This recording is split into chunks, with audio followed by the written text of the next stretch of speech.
하나님께 영광의 은혜를 뵙습니다. 지휘자가 외국 여행 중에 있는데 지휘자가 없는 가운데 우리 강종호 집사님이 애쓰고 성가대를 잘 인도해서 좋은 찬양해서 감사하고, 또 우리 성가대도 우리 강종호 집사의 지휘를 잘 받고 협력해서 좋은 찬양으로 영광을 돌리게 돼서 참 좋습니다. 박수로 하나님 앞에 영광 돌리십시다.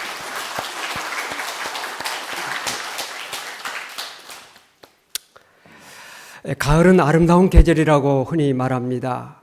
하늘이 푸르고 공기가 정말 신선하고 덥지도 않고 춥지도 않고 참 너무나 기온이 적당합니다.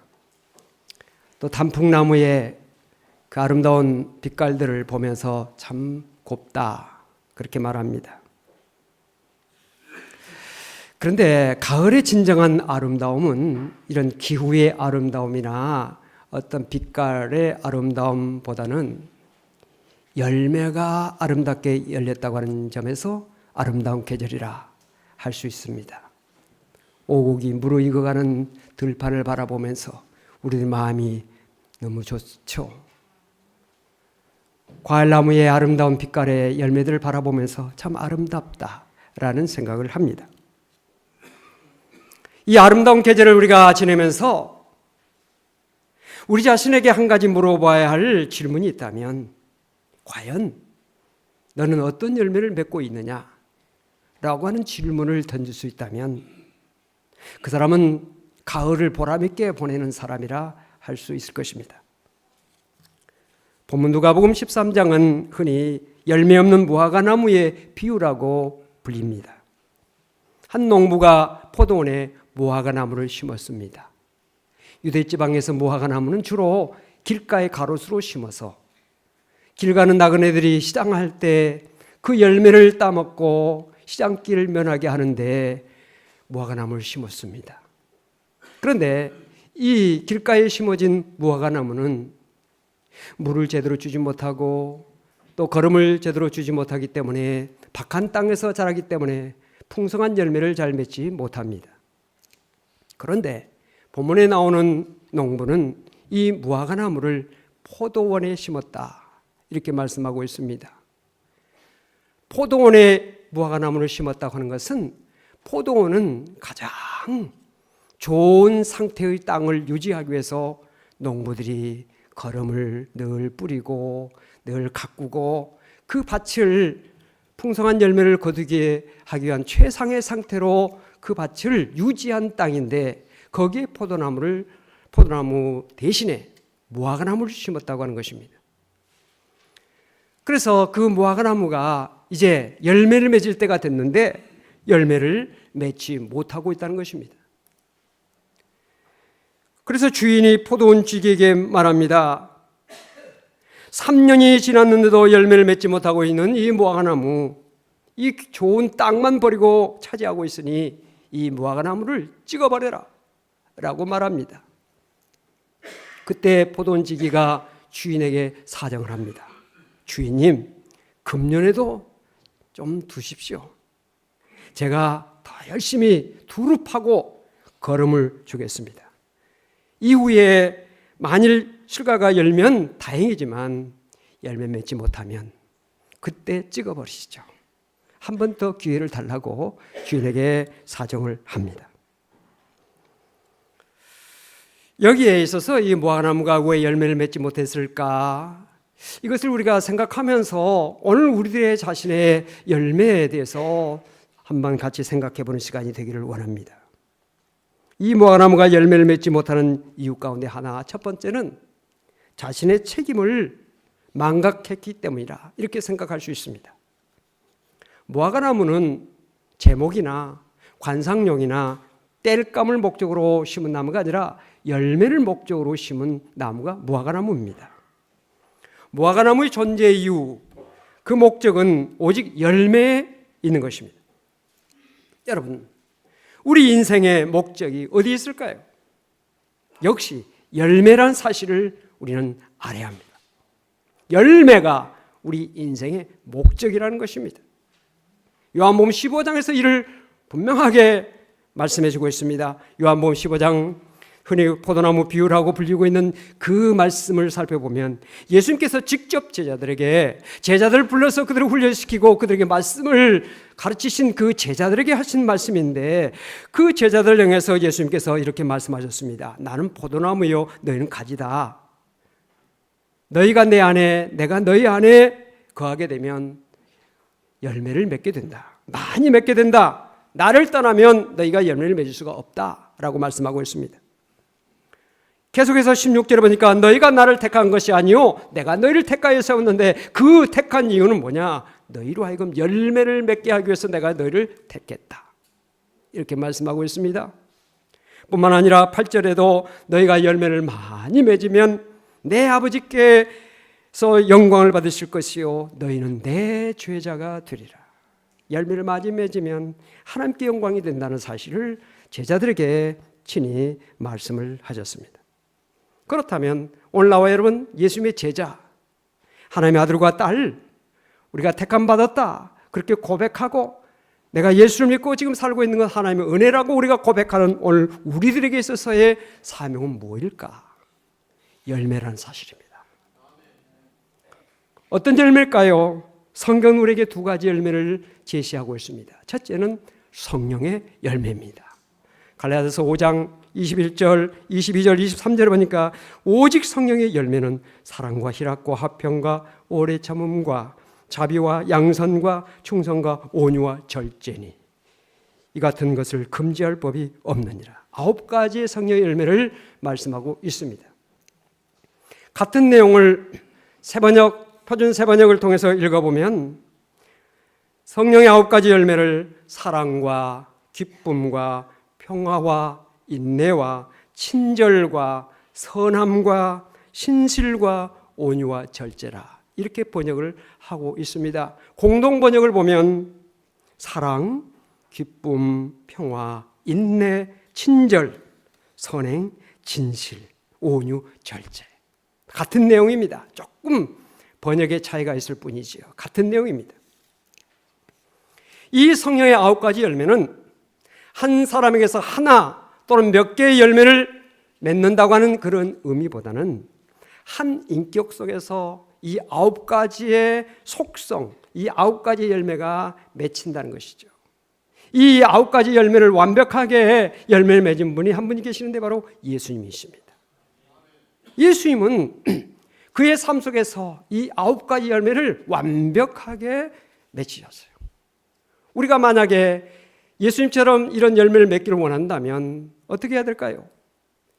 빌립보서 2장 5절에 너희 안에 이 마음을 품으라 곧 그리스도 예수의 마음이니 우리 마음에 예수의 마음을 가득 채울 때 우리 마음에 예수의 마음을 온전히 우리 마음의 중심에 모실 때 우리는 예수님처럼 이런 성령의 9가지 열매를 풍성하게 맺을 수 있다는 사실입니다.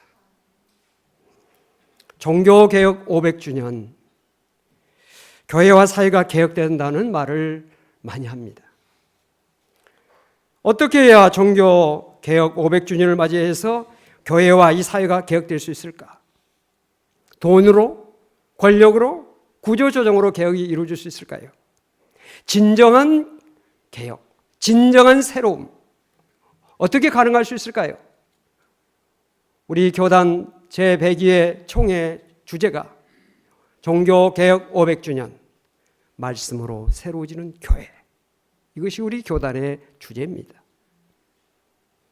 우리가 새로워질 수 있는 것은 돈으로 세워지는 것이 아니라 권력으로 새로워지는 것이 아니라 구조조정으로 세워지는 것이 아니라 하나님의 말씀으로 새로워질 수 있다는 사실이에요. 하나님의 말씀이 우리의 삶을 근본적으로 변화시킬 수 있는 능력, 천지 창조의 능력이 어디서 나옵니까? 하나님 말씀으로 천지를 창조하셨던 모습을 우리가 창세기를 통해서 볼 수가 있는데 진정으로 새로운 창조, 새로운 변화, 새로운 개혁 이것은 하나님의 말씀으로 가능하다는 사실이에요.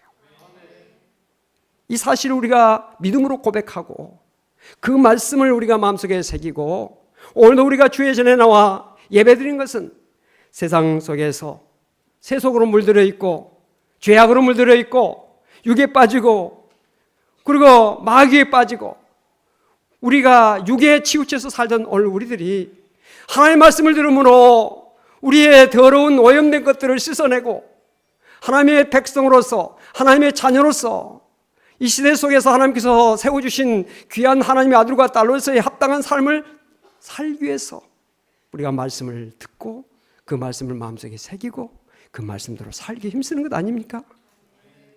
오늘도 말씀으로 새롭게 하시는 은혜가 우리 모두에게 함께 할 수 있기를 바랍니다. 하나님의 말씀을 늘 묵상하고 그 말씀대로 살기에 힘쓰면서 그 말씀을 우리가 머릿속으로만 마음속으로만 생각하는 것이 아니라 우리의 삶 속에서 그것을 실현하기 위해서 그 말씀대로 살기 위해서 노력하는 것입니다. 그것이 그리스도인의 성실한 삶의 자세우시다. 가정에서, 일터에서, 사회에서 어떻게 하면 말씀대로 살아볼까? 이것을 늘 생각하면서 늘 시행착오가 있죠. 살려고 하지만 안 될 때가 많죠. 그러나 안 될 때 또 하나님 앞에 나와서 회개하고 내가 말씀대로 살아보려고 하는데 잘 안 됩니다. 하나님 도와주세요. 성령이여 도와주세요. 힘주세요. 이렇게 기도하면서 또 노력하고 또 노력하고 또 노력하다 보면 우리의 인격이 하나님의 말씀으로 어느덧 새로워지고 하나님께서 기뻐하시는 그런 삶을 살게 되는 오늘 우리가 될 줄로 믿으시기를 바랍니다. 우리 그리스도인들이 맺어야 할 또 하나의 열매가 있는데 그것은 전도의 열매입니다. 생명은 또 생명을 낳습니다. 번식을 위해서 자신의 몸을 아낌없이 새끼들에게 먹이로 제공하는 어미의 모습들을 동물의 세계에서 우리는 얼마든지 많이 발견할 수가 있습니다. 아낌없이 자기의 몸을 찢어서 자기의 몸을 희생해서 종족 번식의 본능을 감당하고 있는 그 동물들의 그 희생의 모습을 보면서 오늘 우리가 자녀들을 사랑합니다. 아들과 딸을 사랑하고 손자, 손녀들을 사랑하는 것은 이건요 본능이에요. 이걸 누가 막을 수 없어요. 자녀를 사랑하지 말라고 한다고 해서 사랑하지 않을 수가 있나요? 이건 어찌할 수 없는 본능이에요. 그런데 이런 육적인 본능, 이것이 영적의 본능도 되어야 한다는 거예요. 누군가 우리가 기도와 전도를 통해서 예수를 믿고 구원받고 하나님의 자녀가 됐다면 우리 또한 다른 사람을 구원하기 위해서 기도와 전도를 해야 될 것입니다. 지난번 교구장 모임 때 우리 교구장들이 모여서 함께 기도하면서 하나님의 말씀을 같이 나누는 가운데 어느 모 장로님이 자기 간증을 잠깐 하시더라고요.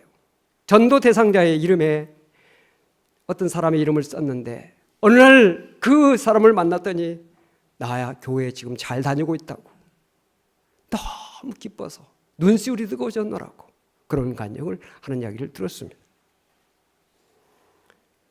저 사람은 꼭 구원받아야 되는데 잘 안 된다 라고 하는 분들이 여러분들 가족 가운데서나 여러분들 친구나 이웃들 가운데 있을 것입니다. 믿음으로 그들의 이름을 쓰시기 바랍니다. 여러분 교회 안에서 이름이 늘 쓰여진다고 하는 것은 복된 줄로 믿으시기 바랍니다. 이 이름이 늘 기록될 때 하나님의 생명록에 우리의 이름이 기록이 되어지고 하나님의 행위록에 우리의 이름이 기록되어야 되는데 교회 안에서도 이름이 기록되지 않는다면 어떻게 하나님 나라의 생명록에 그 이름이 기록되기를 바라볼 수 있겠어요? 502 오이코스 명단에 이름 5명을 적자 우리 캠페인을 벌이고 있습니다. 50일 동안 5명을 작정하고 2명을 주님께로 인도하자고는 그런 캠페인을 벌이고 있습니다. 여러분 이건 거룩한 캠페인입니다. 우리가 사회에서도 여러 가지 캠페인 하지 않습니까? 환경을 정화하자, 환경을 보호하자, 또는 거리 질서를 바로잡자, 이 사회를 좀 더 아름답게 하자 등등의 많은 캠페인들을 벌립니다. 그런 캠페인에 성실하게 우리가 동참하는 것도 훌륭한 성숙한 시민의 모습이라 할 것입니다. 사회가 정부에서 또 국가에서 이런 캠페인을 벌이는데 나는 그거 상관없다. 이건 국민으로서 합당한 모습이 아니잖아요. 오늘 우리가 그리스도인으로서 교회의 일원으로서 이런 캠페인에 관심을 가지고 같이 기도하고 이것을 위해서 노력할 때 아름다운 열매가 맺히게 될 줄로 믿습니다. 특별히 어린이들, 청소년들을 주님께 인도하는 일에 우리가 관심을 가져야 됩니다. 다음 세대를 이어나갈 어린이 청소년들, 그들이 예수를 바로 믿고 그들이 바른 인격을 가지고 성장해야 이 나라와 이 세계에 미래가 있고 소망이 있는 거 아니겠어요? 어린이들이 잘 자라야죠. 청소년들이 잘 자라야죠. 그들이 바르게, 그들이 훌륭하게 성장해야 이 나라와 이 세계의 미래에 소망이 있는 것 아닙니까? 여러분의 오이코스 중에서 꼭 어린이들, 청소년들을 포함시키고 그들을 위해서 꼭 기도할 수 있기를 바랍니다. 우리 마음에 전도에 대한 열정이 있어야 됩니다. 전도에 대한 열정이 없다면 주님을 사랑할 마음이 없다는 증거예요. 정말 예수가 구원이고 정말로 예수가 생명이고 우리의 소망이고 내 삶을 바꿀 수 있고 내 가정, 내 일터, 내 사업장, 내가 속한 사회, 이 나라, 이 민족, 세계를 변화시키는 그 능력이 예수 그리스도를 믿는 그 믿음 안에 있고 하나님의 역사 가운데 있다고 우리가 분명히 믿고 고백한다면 우리가 어찌 주님을 증거하는 일에 우리가 소홀히 할 수가 있겠어요? 외면할 수가 있겠어요?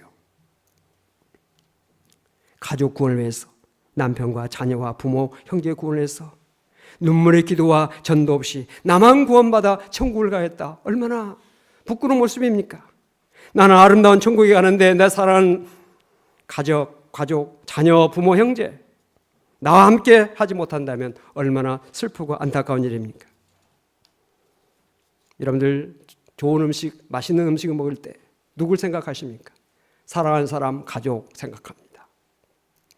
어떤 분은 군의 아들을 보내놓고 아들이 좋아하는 그 음식을 먹을 때마다 차마 입에 넣지 못하고 그걸 안 먹는데요.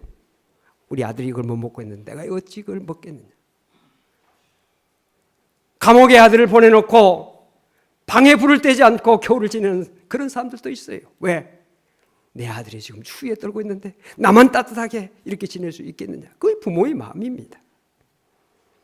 아름다운 천국에 내가 가는데 내 자녀, 내 사랑 가족들 함께 가지 못한다면 얼마나 안타까운 그런 상황입니까?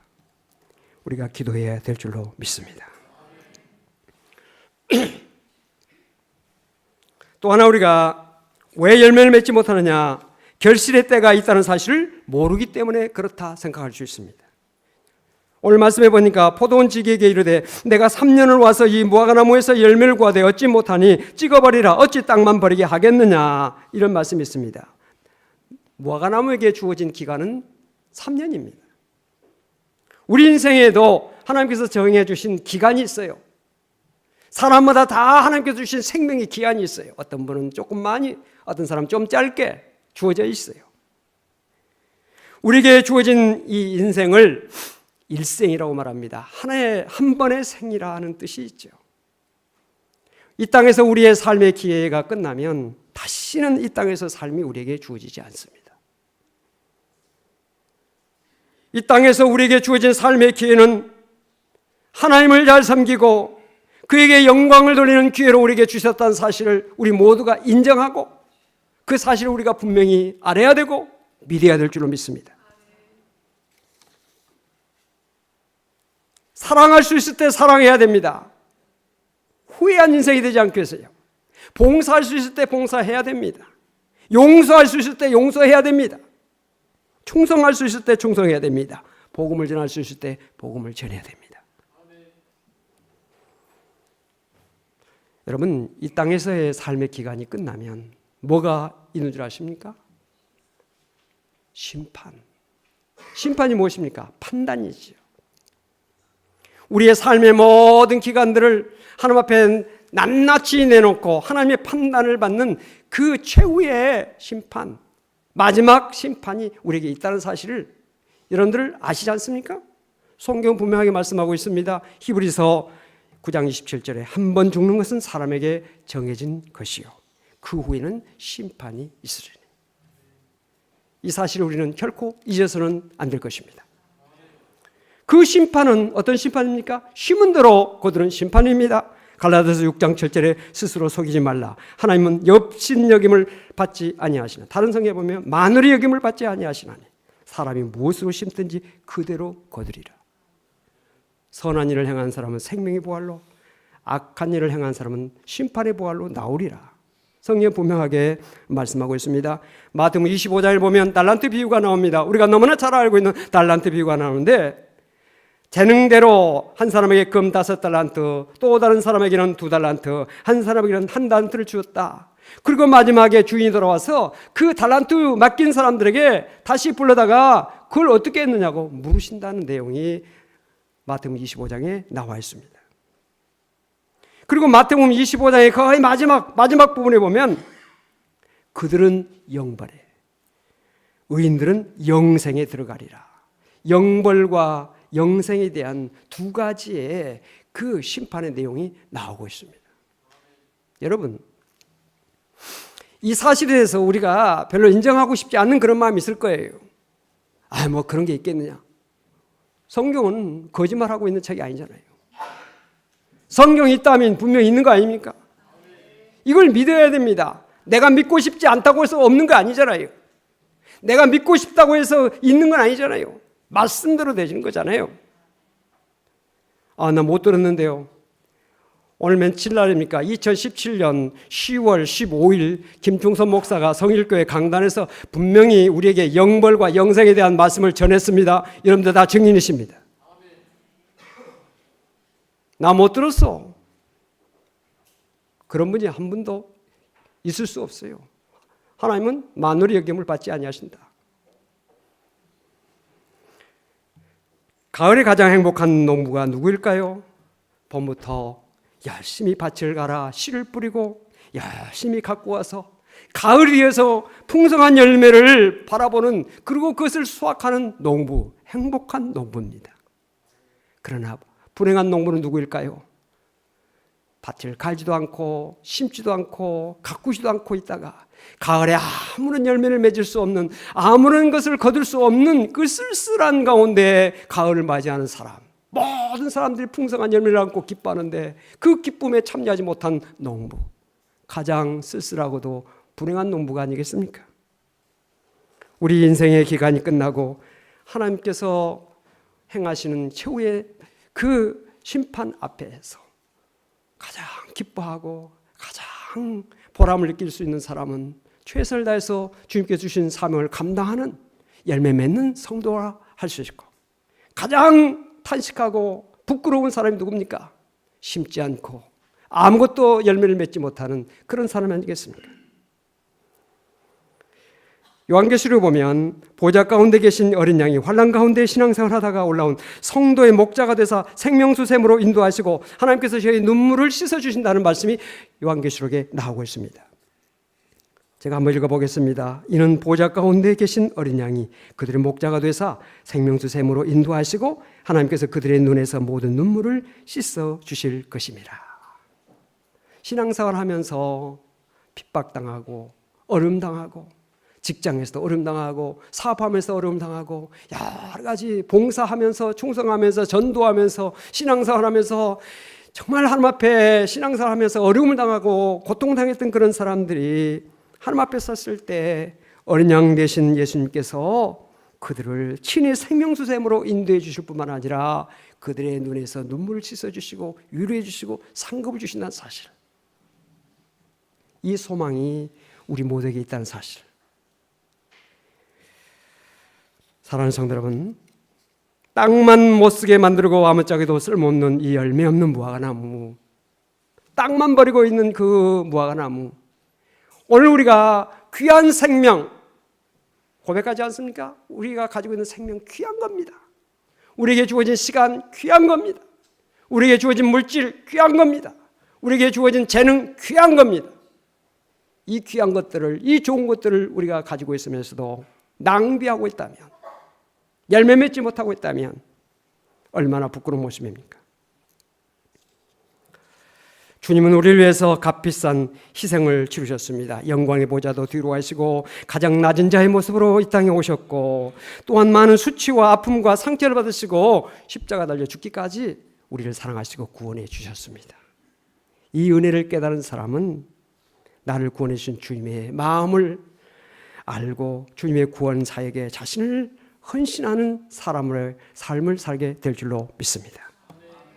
교회는 순교자의 피 위에 세워진다 라고 하는 초대교부 터툴리안의 말처럼 한국교회는 토마스 선교사의 거룩한 순교의 피 위에 세워졌다고 CTS 어느 기자가 그런 말을 했습니다.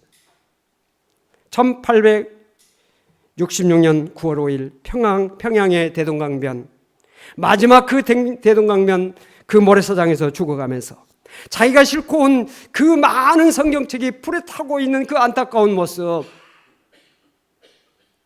바라보면서 자기를 찌르려고 하는 그 군인을 향해서 야소, 야소, 예수라는 뜻이죠.